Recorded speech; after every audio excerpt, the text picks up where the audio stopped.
ओम शांति। 25 सितंबर 2024। बाबा के महावाक्य। मीठे बच्चे, बेहद की स्कॉलरशिप लेनी है तो अभ्यास करो। एक बाप के सिवाय और कोई भी याद न आए।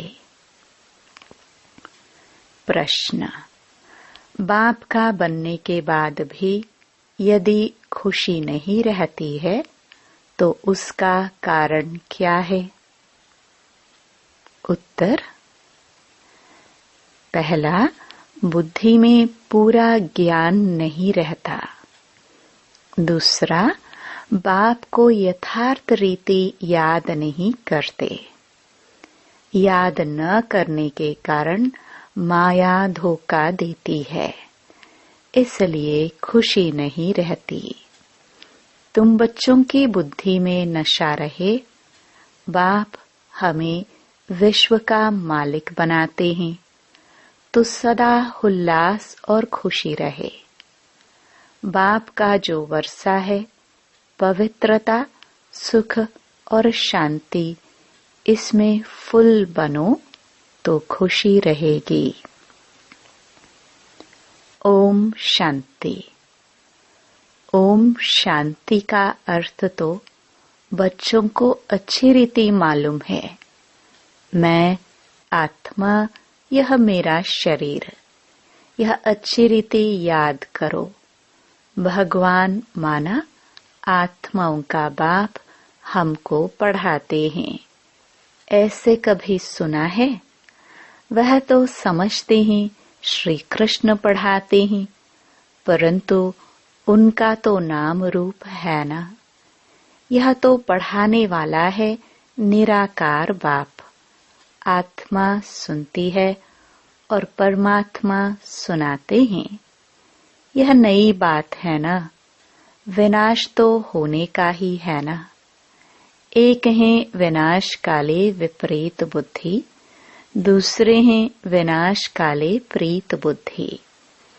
आगे तुम भी कहते थे ईश्वर सर्वव्यापी है, पत्थर भीतर में है। इन सब बातों को अच्छी रीति समझना है। यह तो समझाया है आत्मा अविनाशी है, शरीर विनाशी है। आत्मा कभी घटती बढ़ती नहीं। वह है इतनी छोटी आत्मा। इतनी छोटी आत्मा ही 84 जन्म लेकर सारा पाठ बजाती है। आत्मा शरीर को चलाती है। ऊंच ते ऊंच बाप पढ़ाते हैं तो जरूर मर्तबा भी ऊंच मिलेगा। आत्मा ही पढ़कर मर्तबा पाती है। आत्मा कोई देखी नहीं जाती। बहुत कोशिश करते हैं कि देखे आत्मा कैसे आती है, कहाँ से निकलती है, परंतु मालूम नहीं पड़ता है। करके कोई देखे भी तो भी समझ नहीं सकेंगे। यह तो तुम समझते हो आत्मा ही शरीर में निवास करती है। आत्मा अलग है, जीव अलग है। आत्मा छोटी बड़ी नहीं होती है। जीव छोटे से बड़ा होता है। आत्मा ही पतित और पावन बनती है। आत्मा ही बाप को बुलाती है, हे पतित आत्माओं को पावन बनाने वाले बाबा आओ। यह भी समझाया है सभी आत्माएं हैं ब्राइड्स, सीताएं, और वह है राम, ब्राइड ग्रूम एक।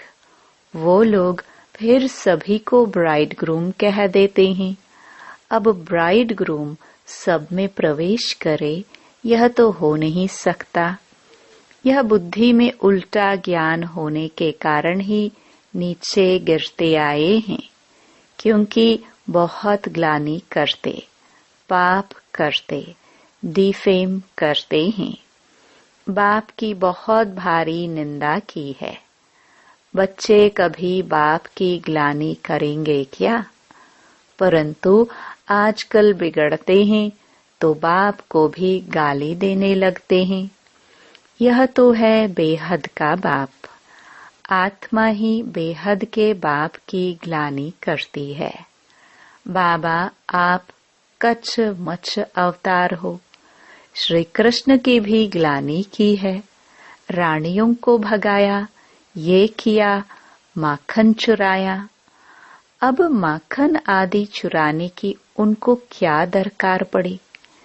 कितने तमो प्रधान बुद्धि बन पड़े हैं। बाप कहते हैं मैं आकर तुमको पावन बनाने की बहुत सहज युक्ति बताता हूँ। बाप ही पतित पावन सर्वशक्तिमान अथॉरिटी है। जैसे साधु संत आदि जो भी हैं उनको शास्त्रों की अथॉरिटी कहते हैं। शंकराचार्य को भी वेदों शास्त्रों आदि की अथॉरिटी कहेंगे। उनका कितना भबका होता है। शिवाचार्य का तो कोई भबका नहीं। इनके साथ कोई पलटन नहीं। यह तो बैठ सभी वेदों शास्त्रों का सार सुनाते हैं। अगर शिव बाबा भबका दिखाए तो पहले इनका ब्रह्मा का भी भबका चाहिए, परंतु नहीं। बाप कहते हैं मैं तो तुम बच्चों का सर्वेंट हूँ। बाप इनमें प्रवेश कर बच्चों को समझाते हैं कि बच्चे तुम पतित बने हो, तुम पावन बन फिर 84 जन्मों के बाद पतित बन गए हो। इनकी ही हिस्ट्री ज्योग्राफी फिर से रिपीट होगी। इन्होंने ही 84 जन्म भोगे हैं। फिर उन्हें ही सतो प्रधान बनने की युक्ति बताते हैं। बाप ही सर्वशक्तिमान है। ब्रह्मा द्वारा सभी वेदों शास्त्रों का सार समझाते हैं। चित्रों में ब्रह्मा को शास्त्र दिखाते हैं, परंतु वास्तव में शास्त्रों आदि की बात है नहीं। न बाबा के पास शास्त्र है, न इनके पास, न तुम्हारे पास शास्त्र हैं। यह तो तुमको नित्य नई नई बातें सुनाते हैं। यह तो जानते हो कि सभी भक्ति मार्ग के शास्त्र हैं। मैं कोई शास्त्र थोड़ी सुनाता हूँ। मैं तो तुमको मुख से सुनाता हूँ, तुमको राजयोग सिखाता हूँ, जिसका फिर भक्ति मार्ग में नाम गीता रख दिया है। मेरे पास व तुम्हारे पास कोई गीता आदि है क्या? यह तो पढ़ाई है। पढ़ाई में अध्याय श्लोक आदि थोड़े होते हैं। मैं तुम बच्चों को पढ़ाता हूँ। हूबहू कल्प कल्प ऐसे ही पढ़ाता रहूंगा। कितनी सहज बात समझाता हूँ। अपने को आत्मा समझो। यह शरीर तो मिट्टी हो जाता है। आत्मा अविनाशी है। शरीर तो घड़ी घड़ी जलता रहता है। आत्मा एक शरीर छोड़ दूसरा लेती है। बाप कहते हैं मैं तो एक ही बार आता हूँ। शिवरात्रि मनाते भी हैं। वास्तव में होना चाहिए शिव जयंती, परंतु जयंती कहने से माता के गर्भ से जन्म हो जाता है, इसलिए शिवरात्रि कह देते हैं। द्वापर कलयुग की रात्रि में मेरे को ढूंढते हैं, कहते हैं सर्वव्यापी है, तो तेरे में भी है ना, फिर धक्के क्यों खाते हो? एकदम जैसे देवता से आसुरी संप्रदाय के बन जाते हैं। देवताएं कभी शराब पीते हैं क्या? वही आत्माएं फिर गिरी हैं तो शराब आदि पीने लग पड़ी हैं। बाप कहते हैं अब इस पुरानी दुनिया का विनाश भी जरूर होना है। पुरानी दुनिया में है अनेक धर्म, नई दुनिया में है एक धर्म। एक से अनेक धर्म हुए हैं, फिर एक जरूर होना है। मनुष्य तो कह देते कलयुग में अभी 40,000 वर्ष पड़े हैं। इसको कहा जाता है घोर अंधियारा। ज्ञान सूर्य प्रगटा, अज्ञान अंधेर विनाश। मनुष्यों में बहुत अज्ञान है। बाप ज्ञान सूर्य, ज्ञान सागर आते हैं तो तुम्हारा भक्ति मार्ग का अज्ञान मिट जाता है। तुम बाप को याद करते करते पवित्र बन जाते हो। खाद निकल जाती है। यह है योग अग्नि। काम अग्नि काला बना देती है। योग अग्नि अर्थात शिव बाबा की याद गोरा बनाती है। श्री कृष्ण का नाम भी रखा है श्याम सुंदर, परंतु अर्थ थोड़े ही समझते हैं। बाप आकर अर्थ समझाते हैं। पहले पहले सतयुग में कितने सुंदर हैं। आत्मा पवित्र सुंदर है तो शरीर भी पवित्र सुंदर लेती है। वहाँ कितना धन दौलत सब कुछ नया होता है। नई धरनी फिर पुरानी होती है। अब इस पुरानी दुनिया का विनाश जरूर होना है। खूब तैयारियां हो रही हैं। भारतवासी इतना नहीं समझते हैं जितना वह समझते हैं कि हम अपने कुल का विनाश कर रहे हैं। कोई प्रेरक है। साइंस द्वारा हम अपना ही विनाश लाते हैं। यह भी समझते हैं क्राइस्ट से 3000 वर्ष पहले पैराडाइज था। इन गॉड गॉडेस का राज्य था। भारत ही प्राचीन था। इस राजयोग से लक्ष्मी नारायण ऐसे बने थे। वह राजयोग फिर बाप ही सिखला सकते हैं। सन्यासी सिखला न सके।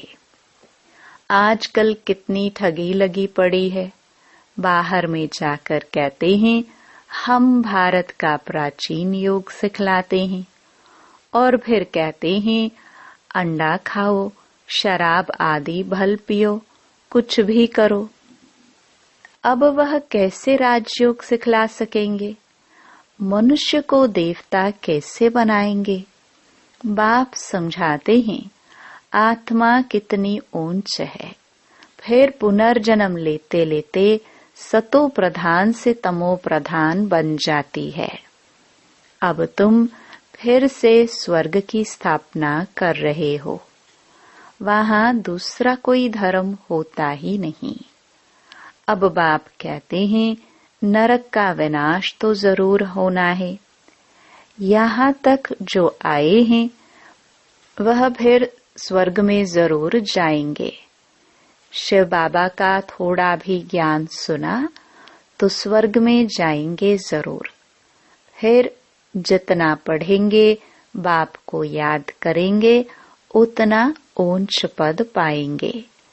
अभी विनाश काल तो सबके लिए है। विनाश काले प्रीत बुद्धि जो है सिवाय बाप के और कोई को याद नहीं करते हैं, वही ऊंच पद पाते हैं। इसको कहा जाता है बेहद की स्कॉलरशिप। इसमें तो रेस करनी चाहिए। यह है ईश्वरीय लॉटरी। एक तो याद, दूसरा दैवी गुण धारण करने हैं और राजा रानी बनना है तो प्रजा भी बनानी है। कोई बहुत प्रजा बनाते हैं, कोई कम। प्रजा बनती है सर्विस से। म्यूजियम, प्रदर्शनी आदि में ढेर प्रजा बनती है। इस समय तुम पढ़ रहे हो, फिर सूर्यवंशी चंद्रवंशी डिनास्टी में चले जाएंगे। यह है तुम ब्राह्मणों का कुल। बाप ब्राह्मण कुल एडॉप्ट कर उन्हों को पढ़ाते हैं। बाप कहते हैं मैं एक कुल और 2 डायनास्टी बनाता हूँ। सूर्यवंशी महाराजा महारानी, चंद्रवंशी राजा रानी। इन्हों को कहेंगे डबल सिरताज। फिर बाद में जब विकारी राजाए होते हैं तो उनको लाइट का ताज नहीं होता। उन डबल ताज वालों के मंदिर बनाकर उनको पूजते हैं, पवित्र के आगे माथा टेकते हैं। सतयुग में यह बातें होती नहीं। वह है ही पावन दुनिया, वहां पतित होते नहीं। उसको कहा जाता है सुख धाम, वाइसलेस वर्ल्ड। इसको कहा जाता है विशियस वर्ल्ड, एक भी पावन नहीं। सन्यासी घर बार छोड़ भागते हैं। राजा गोपीचंद का भी मिसाल है ना। तुम जानते हो कोई भी मनुष्य 1-2 को गति सदगति दे नहीं सकते हैं। सर्व का सदगति दाता मैं ही हूँ। मैं आकर सबको पावन बनाता हूँ। एक तो पवित्र बन शांति धाम चले जाएंगे और दूसरे पवित्र बन सुख धाम में जाएंगे। यह है अपवित्र दुख धाम। सतयुग में बीमारी आदि कुछ भी होती नहीं। तुम उस सुखधाम के मालिक थे, फिर रावण राज्य में दुखधाम के मालिक बने हो। बाप कहते हैं कल्प कल्प तुम मेरी श्रीमत पर स्वर्ग स्थापन करते हो, नई दुनिया का राज्य लेते हो, फिर पतित नरकवासी बनते हो। देवताए ही फिर विकारी बन जाते हैं, वाम मार्ग में गिरते हैं। मीठे मीठे बच्चों को बाप ने आकर परिचय दिया है कि मैं एक ही बार पुरुषोत्तम संगम युग पर आता हूँ। मैं युगे युगे तो आता ही नहीं हूँ, कल्प के संगम युगे आता हूँ, न कि युगे युगे। कल्प के संगम पर क्यों आता हूँ? क्योंकि नरक को स्वर्ग बनाता हूँ। हर 5000 वर्ष बाद आता हूँ। कई बच्चे लिखते हैं बाबा हमको खुशी नहीं रहती है, उल्लास नहीं रहता है। अरे बाप तुमको विश्व का मालिक बनाते हैं, ऐसे बाप को याद कर तुमको खुशी नहीं रहती है। तुम पूरा याद नहीं करते हो तब खुशी नहीं ठहरती है। पति को याद करते खुशी होती है जो पतित बनाते हैं, और बाप जो डबल सरताज बनाते हैं उनको याद करके खुशी नहीं होती है। बाप के बच्चे बने हो फिर भी कहते हो खुशी नहीं। पूरा ज्ञान बुद्धि में नहीं है, याद नहीं करते हो, इसलिए माया धोखा देती है। बच्चों को कितना अच्छी रीति समझाते हैं, कल्प कल्प समझाते हैं। आत्माएं जो पत्थर बुद्धि बन पड़ी हैं उनको पारस बुद्धि बनाता हूँ। नॉलेजफुल बाप ही आकर नॉलेज देते हैं। वह हर बात में फुल है, प्योरिटी में फुल, प्यार में फुल, ज्ञान का सागर, सुख का सागर, प्यार का सागर है ना। ऐसे बाप से तुमको यह वर्षा मिलता है। ऐसा बनने के लिए ही तुम आते हो। बाकी वह सत्संग आदि तो सब हैं भक्ति मार्ग के। उनमें एम ऑब्जेक्ट कुछ भी है नहीं। इसको तो गीता पाठशाला कहा जाता है, वेद पाठशाला नहीं होती। गीता से नर से नारायण बनते हो, जरूर बाप ही बनाएंगे ना। मनुष्य मनुष्य को देवता बना न सके। बाप बार बार बच्चों को समझाते हैं, बच्चे अपने को आत्मा समझो। तुम कोई देह थोड़े हो। आत्मा कहती है मैं एक देह छोड़ दूसरे लेती हूँ। अच्छा, मीठे मीठे सिखिलदे बच्चों प्रति माता पिता बाप दादा का याद प्यार और गुड मॉर्निंग। रूहानी बाप की रूहानी बच्चों को नमस्ते। धारणा के लिए मुख्य सार। पहला, जैसे शिव बाबा का कोई भभका नहीं, सर्वेंट बन बच्चों को पढ़ाने लिए आए हैं। ऐसे बाप समान अथॉरिटी होते हुए भी निरहंकारी रहना है। पावन बनकर पावन बनाने की सेवा करनी है। दूसरा, विनाश काल के समय ईश्वरीय लॉटरी लेने के लिए प्रीत बुद्धि बन याद में रहने व दैवी गुणों को धारण करने की रेस करनी है। वरदान, शुद्ध संकल्पों के घेराव द्वारा सेफ्टी का अनुभव करने और कराने वाले शक्तिशाली आत्मा भव। शक्तिशाली आत्मा वह है जो दृढ़ता की शक्ति द्वारा सेकंड से भी कम समय में व्यर्थ को समाप्त कर दे। शुद्ध संकल्प की शक्ति को पहचानो। एक शुद्ध व शक्तिशाली संकल्प बहुत कमाल कर सकता है। सिर्फ कोई भी दृढ़ संकल्प करो तो दृढ़ता सफलता को लाएगी। सबके लिए शुद्ध संकल्पों का बंधन घेराव ऐसा बांधो जो कोई थोड़ा कमजोर भी हो, उनके लिए भी यह घेराव एक छत्र छाया बन जाए, सेफ्टी का साधन व किला बन जाए। स्लोगन, सबसे श्रेष्ठ भाग्य उनका है जिन्हें डायरेक्ट भगवान द्वारा पालना, पढ़ाई और श्रेष्ठ जीवन की श्रीमत मिलती है। ओम शांति।